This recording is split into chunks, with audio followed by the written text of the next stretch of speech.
Olá, alunos, tudo bem?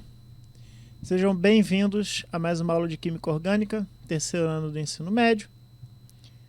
E hoje vamos dar seguimento ao nosso estudo de reações orgânicas.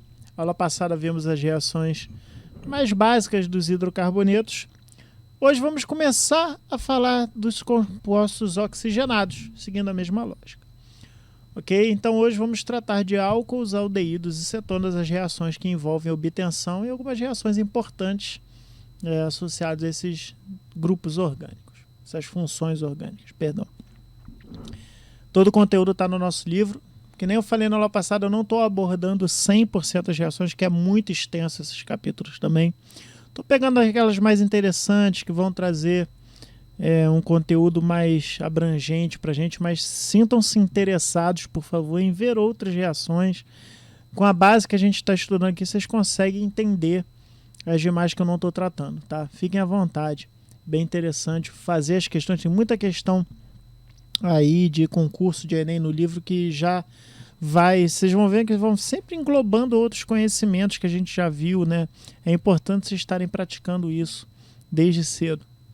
E aula passada vimos o capítulo 9 e hoje vamos começar o capítulo 10. Não dá para continuar o capítulo 10 todo, vocês sabem que são muitas as funções oxigenadas, mas vamos começar hoje pelos álcools, aldeídos e cetonas, beleza? Então, vamos à nossa aula número 14, reações orgânicas, compostos oxigenados, primeira parte. Vamos começar pelos álcools. Primeira coisa que a gente vai ver são os métodos de obtenção desses álcools, ok? Eles podem ser obtidos de diversas formas, cada uma partindo de uma determinada classe de reagente, né? Mas o que a gente mais conhece é a fermentação. A fermentação é a mais famosa, né? Todo mundo conhece, sabe que é uma bebida fermentada. E na bebida fermentada, né, a gente tem hoje em dia larga escala de produção de etanol por fermentação, que é o álcool, né, que a gente conhece, etílico, e é a transformação de açúcar, principalmente a glicose, por leveduras do gênero Saccharomyces. No final das contas, elas vão transformar essa glicose em etanol e gás carbônico. Tá? Essa daqui é uma usina de açúcar e etanol lá de São Paulo, lá de Lençóis Paulista, em São Paulo. Então, é a forma por transformação microbiana, tá? Ele vai fermentar, vai transformar em álcool. Beleza? Mas tem obtenção química também, né? Por exemplo, isso daqui a gente chegou a ver na aula passada, que é a hidratação dos alcenos. Coloquei eteno em água, por exemplo, no meio ácido. Lembra que eu vou romper essa dupla ligação. E aqui a água, né, a gente até escreveu assim para ficar mais didático. Rompi a água, tem o H+, e o H-. Aí o H+ vai para onde? Aqui, como é um alceno simétrico, não preciso me preocupar com a regra de Markovnikov. Ele vai para qualquer um. Então, um hidrogênio vem para cá e a hidroxila vai para o outro carbono da quebra. Vou formar o etanol. Simples, tá? Se fosse um alceno assimétrico, como por exemplo aqui, vamos botar aqui o but-1-eno ou 1-buteno, mais água, tá? Lembrando que na quebra da ligação aqui, eu tenho 2 hidrogênios nesse carbono e 1 hidrogênio nesse, tá? O hidrogênio ele vai para onde tem mais hidrogênios pela regra de Markovnikov.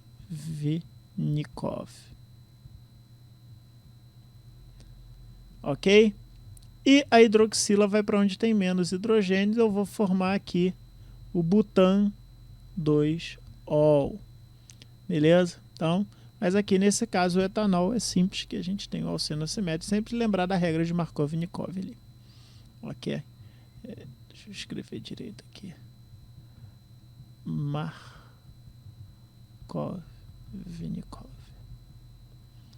Beleza. Podemos também fazer redução de aldeídos e cetonas. A gente pode produzir álcools, tá, a partir de aldeídos e cetonas. e com isso obter o álcool correspondente a ele. Então, diversas essências que são utilizadas em perfumes e como também aditivos alimentares são constituídas por terpenos. Algumas dessas substâncias possuem o grupo hidroxila em suas estruturas, como o mentol, o geraniol e o nerol, são terpenos. E para sintetizar terpenos complexos que têm o grupo hidroxila, a gente usa a redução. A gente pega aldeídos e cetonas correspondentes e reduz com o hidreto de lítio e alumínio. O hidreto de lítio e alumínio, vocês têm que enxergar aqui o seguinte, tá? A gente tem alumínio e lítio, tá? Que são muito eletropositivos, eles puxam a nuvem eletrônica das ligações para eles e saem na forma de Li+, e Al3+, como cátion. Então, aqui o hidrogênio ele vai sair na forma do hidreto. É um hidrogênio que tem um elétron já dele e mais um elétron que veio da ligação que ele roubou, né? Que o lítio e o alumínio jogaram, ou o alumínio jogaram nele. E imagina o hidrogênio, coitado, que é um próton com uma carga negativa aqui a mais, trampando para fora. Ele é doido, isso aqui é muito instável. Ele vai reagir com a primeira coisa que tiver perto dele, porque ele quer se livrar desse par de elétrons, que para ele é muito. Tá? Torna ele muito instável. Isso aqui é muito reativo. Muito reativo. Tá? E ele vai direto no oxigênio, que dentro, né, de cetonas e aldeídos é onde eu tenho maior afinidade por elétrons. É o mais eletronegativo. Então o hidreto vem e pumba, passa a carga negativa para o oxigênio, que aí ele fica mais confortável. E ele se acomoda aqui, né, o hidrogêniozinho, e eu vou formar uma substância chamada alcóxido. O alcóxido é um álcool que perdeu esse hidrogênio e ficou assim, ó, RO-. Isso daqui também é muito reativo. Aí ele vai reagir com o quê? Com água. Basta eu tacar uma aguinha aqui, que rapidamente esse O- aqui rouba o hidrogênio da água e gera a base OH-. Ó, H, OH, o hidrogênio foi para cá e saiu OH-. E aí eu formo álcool. Qual é a diferença aqui? Cetonas, eu vou gerar um álcool secundário, tá? Porque eu vou ter aqui um carbono secundário nesse meio. Então eu gero um álcool secundário. E aldeídos eu vou gerar. É o mesmo raciocínio de formar o alcóxido, só que eu vou formar álcools primários. A diferença, tá vendo? Ele é um álcool primário ligado num carbono primário. Seria a diferença. Então, são formas de obtenção química de álcools aqui, sem ser por micro-organismo.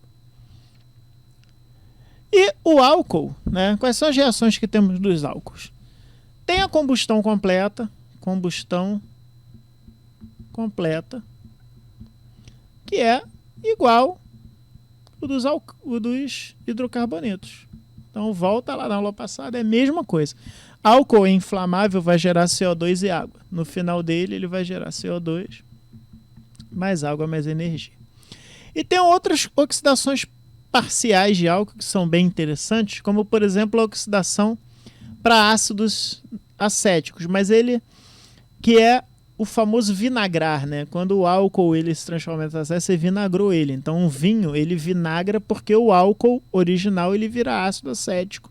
Tá? O vinagre, como a gente já viu, ele é rico em ácido acético, uma solução de ácido acético, por causa dessa oxidação. É uma oxidação natural que acontece porque ele estraga, né? Digamos assim. Também pode ter bactérias cetogênicas que fermentam para gerar ácido acético. Mas, enfim, a primeira etapa de oxidação é o etanol, tá? Ó, lembra que eu falei na aula passada que em termos de oxidação, tá? O menos oxidado é a hidroxila, depois cetonas, né? Carbonilas e depois carboxilas. Então, carboxila é a mais oxidada. Então, a oxidação está vindo para cá. Mais oxidada. Sempre tenham isso na cabeça, tá, pessoal? Isso facilita o entendimento de vocês. Então, o álcool, a primeira oxidação dele, ele vai se transformar num aldeído, que é o etanol, que é o que acontece no nosso corpo, tá? O nosso teste Aquela ressaca que a gente tem é porque a gente tem uma enzima chamada álcool desidrogenase que oxida o etanol em aldeído, tá? Em etanol, aldeído acético, acetaldeído. É isso que dá ressaca na gente depois. É o primeiro estágio de oxidação. Mas o aldeído, ele ainda pode continuar sendo oxidado até ácido. Então, mais uma molécula de oxigênio entra e ele vira o ácido acético. Isso daqui é a transformação de vinho em vinagre. O álcool ele se transforma em ácido acético. E isso acontece em álcool primário. O álcool primário primeiro vira o aldeído. Ora, a gente vê aqui o contrário, que a síntese do aldeído gera um álcool primário por redução. Olha só, redução. Ou seja, a reação de oxidação vai gerar o contrário, né? A redução, sempre lembrem que é o contrário da oxidação. Então, a oxidação vai gerar o etanol. E o etanol ainda pode chegar a ácido etanóico. Então, etapa álcool, carbonila, aldeído no caso, depois ácido. Beleza, e se for um carbono secundário como propan-2-ol? Como a gente viu que cetona gera um carbono secundário, se eu oxidar isso daqui, eu elimino esse hidroxilo e transformo em carbonila, que é o próximo estágio de oxidação. Vou gerar a propanona, vou gerar a acetona. Mas a propanona não vai a ácido acético, não ácido propanóico, perdão, não vai a ácido. Para por aqui. Ok? E carbono terciário não oxida. Dessa forma intermediária, só queimando, só completo, só oxidação completa, só combustão completa. Aí ele queima. Mas dessa forma de reagir com oxigênio para gerar cetonas, aldeídos, não acontece. Ok? E essas reações não ocorrem apenas com oxigênio do ar, elas podem ser induzidas no laboratório por agentes oxidantes, como dicromato de potássio ou a própria água oxigenada. E acontece a mesma coisa. Jogo água oxigenada no etanol, vira etanol. Isso em meio ácido, tá? Continuo, jogo mais dicromato de potássio em meio ácido, ele vai chegar até o ácido etanóico. Beleza? Então, álcool, carbonila, aldeído, ácido. Tá? Isso para carbono primário. Carbono secundário vai direto para cetonas. Tá? E então essa tabelinha resume para a gente. Álcool primário, primeira oxidação, aldeído. Segunda oxidação, o ácido carboxílico. E a oxidação total, todos eles CO2 e água. Isso daqui não muda. Agora, as oxidações parciais. Se for um álcool secundário, ó, tá vendo? Aqui é um carbono secundário com a hidroxila ligado nele. Vai gerar uma acetona, não tem segunda oxidação. E o terciário, que é um carbono terciário ligado a 3 outros carbonos e hidroxila, só a combustão completa. Muito bem. Outra coisa que pode acontecer é a desidratação. A desidratação de álcool tem duas formas de acontecer. Tá? Primeiro, ela é uma desidratação entre duas moléculas de álcool. Vai acontecer isso. Vamos supor que eu tenho etanol aqui e etanol aqui. Se eu submeter isso a aquecimento em presença de ácido sulfúrico concentrado, olha o catalisador aqui. Essas coisas, algumas delas precisam de um catalisador mais forte. Tá? Vai acontecer isso, ó. Não vamos entrar em mecanismo, ó, mas vai haver uma condensação de um hidrogênio de uma hidroxila e uma hidroxila completa do outro álcool. Eles vão sair e vão gerar água, tá? H2O. E aí, esse carbono aqui que ficou sem nada vai reagir com esse oxigênio aqui, tá? E você vai formar um éter. Esse é o éter dietílico. Isso é uma das formas de síntese do éter dietílico. Desidratar, tá? O ácido sulfúrico concentrado é muito, muito, muito desidratante. Tem que ter temperatura de 100 graus para cima para isso acontecer. Então é isso que está escrito aqui, a formação do etoxicetano ou éter etílico. Tá? E você desidratou. Olha o nome da reação, que nem quando a gente viu a reação de esterificação como a reação de desidratação. Então você desidratou, você tirou a água, você formou um éter ali. Tá? Lembrando que o éter é aquele que tem o oxigênio como heteroátomo. Tá? Então a gente tem carbono, oxigênio, carbono aqui. Bom, se for um álcool, tá? Um diálcool, cujas hidroxilas eles estão na parte final da molécula, tá vendo aqui, ó? Vai acontecer essa reação e aí vai acontecer uma coisa interessante. Ó, de novo, mesmo mecanismo. Aqui vai reagir o hidrogênio de um OH de outro, vai formar água. E aqui, ó, esse carbono vai atacar esse oxigênio e vai formar uma molécula cíclica. Eu vou ter um éter cíclico, tá? Então isso é uma forma, tá? Ele é muito utilizado na indústria farmacêutica como solvente, tá? Que é o THF, é o tetrahidrofurano. É uma das formas de obtenção desse éter cíclico é utilizando o butano 1,4-diol, que é um diálcool, tá? Só que com as hidroxilas terminais, ele acaba formando uma molécula cíclica. E se você jogar a temperatura ainda muito mais alta, acima dos 170 graus, vai acontecer isso aqui, ó. Vamos analisar essa reação aqui. Agora, além do ácido concentrado, eu estou usando uma temperatura muito alta. Esse daqui é o etanol, tá? Olha só o que acontece. Prestem atenção, tá? Vai sair aqui, nesse caso, ele vai fazer o que a gente chama de desidratação interna, tá? Esse hidrogênio e essa hidroxila vão sair na forma de água. E esse par de elétrons que sobrou aqui, tá? Que ele foi arrancado, ele vai descer, formar a dupla ligação. Ok? E aí eu vou gerar o eteno. Então é o processo inverso da hidratação, tá? É o processo inverso da hidratação de alcenos para eu gerar álcoois. É um processo muito interessante também, ok? Então, mas aí você tem que ter isso, é o que a gente chamada desidratação intramolecular, ou seja, o próprio álcool vai, ele não precisa ter outra molécula para fazer desidratação com ele, que nem a gente viu no primeiro caso.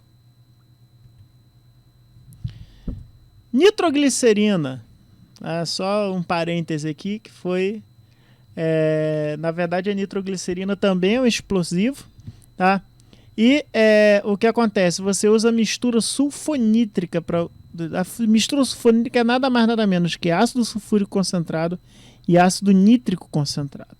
Quando eles se encontram, eles formam essa substância aqui, NO2+, que é chamado de íon nitrônio. Ele é muito utilizado para fazer nitração, que nem a gente viu, né, a nitração de benzeno na aula passada, utilizando o ácido nítrico concentrado. Aqui eu vou usar uma mistura sulfonítrica e ela gosta de reagir com álcool. Ó. E se eu pegar o glicerol ou glicerina, o glicerol é o 1,2,3 propano triol. Se eu pegar o glicerol e reagir com 3 nitrônios, ou seja, colocar ele na mistura sulfonítrica, ele vai arrancar esses hidrogênios aqui, vai sair na forma de H+, e vai colar no oxigênio, formando a nitroglicerina, outra reação de álcool, que isso é um triálcool. Aí isso é bem explosivo, tá? Como vocês já sabem. Agora vamos ver um pouquinho de aldeídos e cetonas.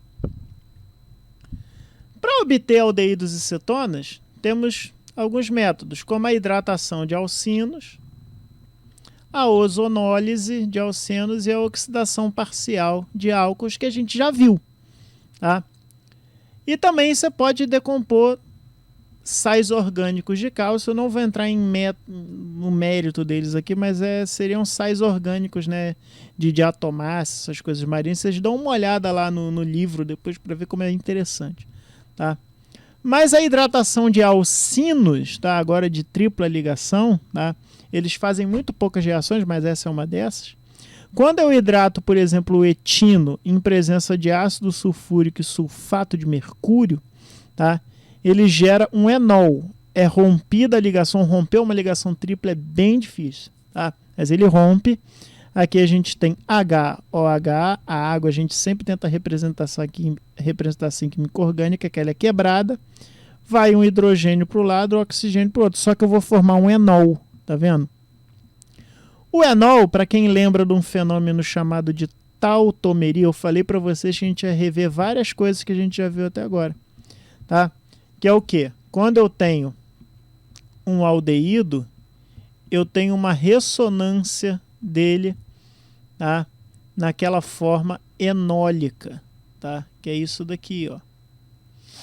Que é o quê? É essa dupla ligação vem para cá e forma o enol. Ok? Então o que acontece? Durante o processo aqui de ressonância, ele vai tender a gerar aldeído, porque o aldeído é mais estável. Basta eu ir tirando o aldeído da reação, né, de alguma forma, que eu vou sempre jogar esse equilíbrio tautomérico para cá, na verdade, essa ressonância tautomérica para cá. Tá? Mas, na verdade, não adianta muito, né? Falei besteira, porque ele acaba voltando um pouquinho. Mas, enfim, um enol, ele é um aldeído, né, de certa forma, tá? Só que ele fica muito mais tempo na forma cetônica do que na forma enólica. Muito bem. E aqui a gente tem, quando a gente tem o propino, tá, ao invés do etino, aí o que acontece? Por regra de Markov-Nikov, tá, aqui a regra de Markov-Nikov também se aplica, tá? O hidrogênio daqui da água, ele vai aonde tem mais hidrogênio aqui, ou seja, ele vem para cá. E a hidroxila vem para cá. Aí eu vou formar um enol também, só que o enol aqui, quando essa dupla ligação vier para cá para estabilizar, ele agora vai formar uma cetona. Então, para eu formar cetonas, basta usar alcinos assimétricos. Na verdade, alcinos, né? Qualquer alcino assimétrico, no final você vai ter uma cetona ali, porque você vai ter mais um carbono seguindo cadeia. Enfim, porque aqui ele vai seguir Markov-Nikov sempre. Então, essa é uma forma de obtenção de aldeído de cetona. Nós já vimos a oxidação parcial de álcools, que é aquela oxidação natural, que você gera primeiro acetaldeído, né, no caso dos álcools primários ou dos álcools secundários vão gerar cetonas. E o que tem de novo aqui é a ozonólise, tá? Que ele faz uma quebra energética de alcenos, tá? É uma reação bem complexa, mas só para vocês entenderem que o ozônio é O3, ele vai formar um peróxido bem estranho aqui, tá vendo? Ele se enfia no meio aqui da dupla ligação e ainda faz esse peróxido ciclo aqui. Faz um ciclozinho aqui, tá? E depois, em presença de zinco metálico, eu quebro isso daqui no meio, gero uma cetona, um aldeído e óxido de zinco. Essa, só para vocês verem que tem umas formas bem interessantes de obtenção, tá? E a oxidação parcial foi o que a gente já viu, pode ser via natural ou usando dicromato de potássio, tá? O álcool primário gera um aldeído e o álcool secundário vai gerar cetona. Uma coisa interessante aqui é a gente usar o famoso reagente de Tollens para detectar eu adiantei o assunto, se aquela substância é um aldeído ou uma cetona. Isso é uma forma de diferenciação de aldeídos e cetonas. Inclusive, isso daqui na área de alimentos é utilizado para identificar se o açúcar ele é redutor ou não, se ele é um açúcar proveniente de aldeído ou se ele é um açúcar proveniente de cetona, que quando a gente estudar açúcar, a gente vai ver que tem açúcares que são aldoses, que são derivados de aldeídos, e açúcares que são cetoses. Por exemplo, a glicose é uma aldose, ela é uma função orgânica mista, na verdade é um composto com mais de uma função orgânica, a gente viu inclusive no início das nossas aulas agora desse semestre, e ela tem aldeído como grupamento funcional, enquanto a frutose ela tem uma cetona. Então esse é um teste que ajuda a gente. E quando você tem um aldeído, tá? Você sabe que esse aldeído né, ele vai se oxidar para ácido, né, em presença de um agente oxidante, que aqui no caso o agente oxidante vai ser quem? Vai ser a prata amoniacal, que ela está na forma +1.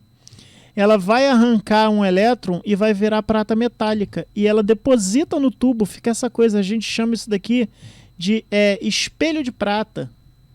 É lindo. Eu lembro quando a gente fazia isso no laboratório, a gente levava o tubinho para casa, a professora deixava. Levava o espelho de prata, porque você vai depositando a prata pela reação do aldeído, tá? Que ele perde elétrons, tá? E esses elétrons são utilizados pela prata amoniacal para depositar prata. Ok? A reação completa é essa: o aldeído em meio básico com prata amoniacal, né? Que na verdade é o íon prata formando um composto complexo aqui, ele forma prata metálica. E o ácido carboxílico, a gente já sabe que o aldeído ele oxida a ácido.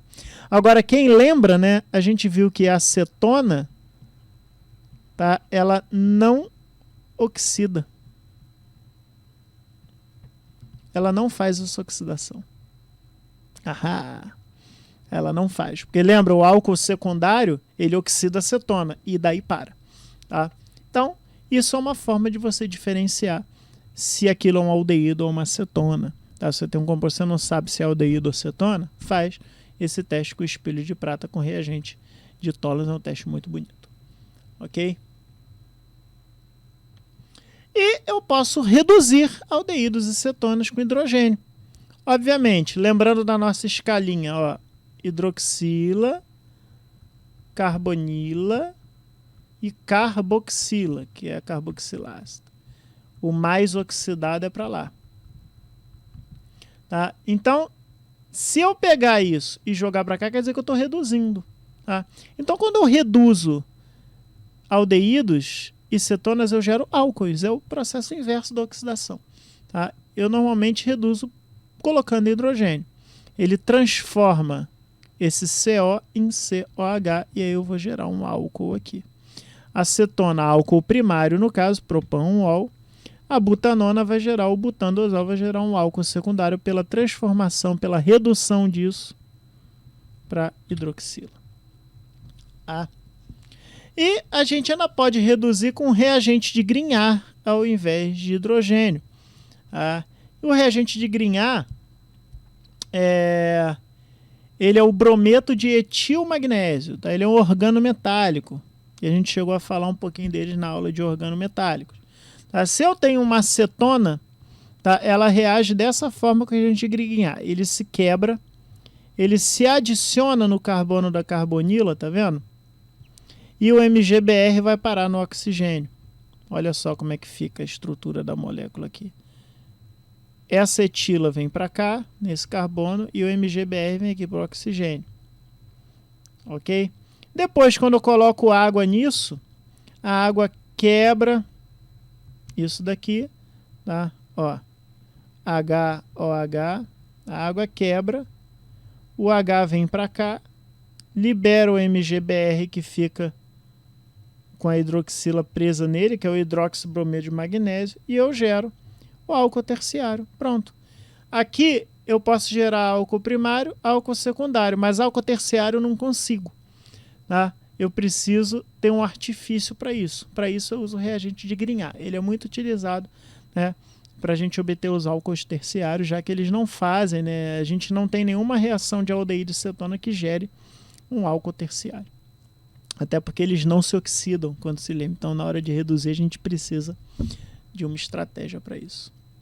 Ok? Vamos fazer aqui algumas atividades só para a gente ver. Ó, um frasco de laboratório contém um líquido incolor que pode ser propan-1-ol. Vamos desenhar o propan-1-ol, tá? Esse é o propan-1-ol, tá? Carbono 1, carbono 2, carbono 3. Propan-2-ol é esse. Ou metilpropan-2-ol. Ó, esse é o propan-2-ol. Metilpropan-2-ol, o metil vai estar aqui. Tá? Ou seja, desculpem. Aqui temos um álcool primário. Aqui temos um álcool secundário. E aqui temos um álcool terciário. Beleza. Para identificar a substância presente no frasco, o químico resolveu submeter uma alíquota do líquido do frasco a uma reação com solução ácida de dicromato de potássio. Ou seja, ele vai pegar o álcool, vai submeter a K2CR2O7 em meio ácido. Isso daqui é uma oxidação branda. É aquela oxidação que a gente estudou. E aí, só lembrar da tabelinha para ver quem vai reagir ou não aqui. Com esse teste é possível identificar qual substância constitui o líquido do frasco? Quais os produtos de oxidação de cada um dos ácidos citados? Então vamos estabelecer uma estratégia. Isso daqui está no F1, que é o frasco 1, frasco 2, frasco 3. O que a gente já sabe de cara? No frasco 3, tá? Isso daqui é a reação, a gente já entendeu que é uma oxidação branda com dicromato de potássio. O frasco 3, a gente já sabe que não vai acontecer porque o álcool terciário, não tem como botar uma carbonila aqui que esse carbono ficaria com 5 ligações, não dá. Então esse daqui eu já sei que vai ser o único que não vai reagir. Ok? O que acontece nessa reação, não sei se ficou claro para vocês, o dicromato de potássio, o íon dicromato CR2O7-, ele é laranja. Tá? Ele passa para CrO4-, que é incolor. Então eu consigo ver que reagiu simplesmente pela alteração da cor, pela retirada da cor do dicromato. É isso, é bem interessante essa reação por causa disso. Tá? Então aqui não vai mudar de cor quando eu colocar o dicromato. Quando eu colocar no F1 e no F2, vai alterar de cor. Porque a gente sabe que, vou botar aqui, ó, F1, que o propan-1-ol, essa oxidação de carbono primário vai gerar o quê? Primeiro estágio. Ele vai formar isso daqui, que é um aldeído, que é o propanal. E no segundo estágio, ele vai continuar reagindo, ele vai formar o ácido acético. Beleza. Na fração 2, olha que interessante. O propan-2-ol, ele vai gerar acetona e parou por aí, que é a propanona. Aqui ele vai gerar o ácido propanóico, só dando. Agora, como eu vou diferenciar F1 e F2? E aí? Aqui, tá? A gente pode fazer o seguinte. A gente pode parar a reação, não deixar botar mais dicromato, bota a mesma quantidade para ele parar só no propanal. E aqui só na propanona. E isso daqui a gente pode diferenciar pelo espelho de prata, lembra? Que eu falei que serve para diferenciar aldeídos e cetonas. Tá? Então o F1 e no F2 eu vou adicionar o quê? Adicionar NaOH, porque tem que ser em meio básico, mais a prata amoniacal. Tá? Então, no F1, por ser um aldeído, aí sim ele vai oxidar agora com aço. Eu só vou mudar a oxidação aqui. Em vez de ser com dicromato, eu vou fazer com prata amoniacal. Eu vou formar o espelho de prata. E no F2 não vou formar espelho de prata porque é uma cetona. Viu? Utilizando o conhecimento que a gente teve na aula, eu consigo separar os três álcools e identificar quem é um, quem é o outro e quem é o outro. Porque F3 não reage, no frasco 3 o álcool terciário não vai reagir, o dicromato não muda de cor, tá? O álcool secundário e o primário vão reagir. Só que aí eu faço a primeira oxidação para gerar propanal e propanona. E aí depois eu faço uma oxidação utilizando o reagente de Tollens para formar o espelho de prata. Tá? Só o frasco 1 vai formar o espelho de prata. Ok? Para terminar, último exercício aqui. O etanol é um dos produtos metabolizados no organismo quando há ingestão de bebidas alcoólicas. A sua produção ocorre no fígado pela enzima álcool desidrogenase. Quando esse aldeído se acumula na corrente sanguínea, há ocorrência de diversos efeitos colaterais, como tontura, náusea, cefaleia. Eu falei isso na aula teórica para vocês, que é o etanol acetaldeído, o nome vulgar dele, que faz isso. Então, letra A. Escreva a equação de formação desse aldeído a partir do álcool existente nas bebidas alcoólicas. Temos o etanol. Devido à enzima álcool desidrogenase, sempre tem que ter um catalisador para isso, né? Ele vai reagir com oxigênio no nosso sangue, vai formar o etanol mais água. Beleza? Letra B. Como é conhecida a reação descrita no item anterior, é uma oxidação branda de álcoois, que não é a combustão completa. Letra C. O etanol na corrente sanguínea é metabolizado pela ação da enzima aldeído desidrogenase, o que a transforma no íon acetato. Exatamente. Então, o que acontece? A gente tem o etanol com 2 carbonos, ó, carbono 1, carbono 2. Tem a enzima aldeído desidrogenase, que vai transformar no próximo passo. Ó. Vamos lembrar aqui, ó. Álcool, aldeído, e o próximo é o quê? Ácido carboxílico. Ele vai reagir com oxigênio. De novo, não precisa equilibrar essas reações, que não é o foco aqui, é vocês entenderem as reações. E eu vou formar, olha só, ácido acético. Eu vou formar ácido acético. Que beleza, hein? E ele diz acetato porque o que acontece? Lembrem-se que o ácido acético é um ácido.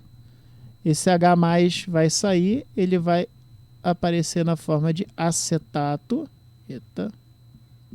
mais H+. E parabéns, isso daqui é aquilo que dá aquele gosto horrível na sua boca de guarda-chuva. É o acetato que a gente transforma o álcool, dá aquele gostinho acético na boca, aquele fedorzinho, vem dessa metabolização aí. Então, viu que legal? A gente vê algumas reações químicas do cotidiano, tal, bem simples, bem tranquilos, para vocês verem como a química está inserida na nossa vida, em várias coisas legais, dá para a gente entender o que acontece. Ok? Pessoal, muito obrigado aí pela atenção. Na próxima aula a gente vai ver reações de ácidos carboxílicos, de ésteres, tá? A gente vai ver outros tipos de reações. E vamos continuando aí. Espero que vocês tenham gostado, que tenha sido proveitoso. Qualquer dúvida, pode entrar em contato. Não esqueça de acessar as nossas plataformas para vocês verem o nosso material e estou à disposição do que vocês precisarem. Tá bom? Um abraço, até a próxima. Tchau, tchau.